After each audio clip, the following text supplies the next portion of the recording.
ఏమిటో నన్ను ఒక్కదాన్ని ఒంటరిగా వదిలేసి అందరూ వెళ్ళిపోయారు. Hello aunty. దామ్మా కూర్చో. ఏంటంటే ఆలోచిస్తున్నారు? ఏమీ లేదురా. ఎగ్జామ్ అయిపోయిందా? బాగా రాసావా? చాలా బాగా రాశాను. నాన్నెక్కడా? నాన్నకేదో పనుందని చెప్పి నన్ను ఎగ్జామ్ హాల్ దగ్గర దింపేసి వెళ్ళిపోయారు. ఏంటంటే చాలా డల్గా ఉన్నారు. ఏమీ లేదమ్మా, అందరూ ఎవరి పనుల్లో వాళ్ళు ఉన్నారు. ఉన్న పని మనిషికి ఈ మధ్య పెళ్ళయింది, అది రావటం లేదు. మీ మావయ్య ఫ్యాక్టరీకి వెళ్ళిపోయారు. ఇక వీళ్ళంతా కాలేజ్ అని ప్రైవేట్ క్లాసులని వాళ్ళు వెళ్ళిపోయారు. ఇక నేను ఒక్కదాన్నే ఇంట్లో గడపాలి. మీకు తోడుగా నేనుంటానుగా, సంతోషంగా ఉండండి ఆంటీ. ఈ సంతోషం ఎంతసేపమ్మా? నువ్వు ఇలాగే ఉండవు కదా.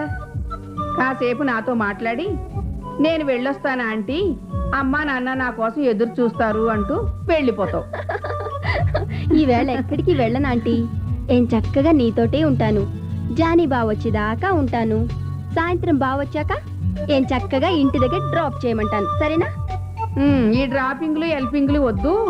నువ్వు వెంటనే పెళ్లి చేసుకోరా అంటే నా మాట వింటేనా?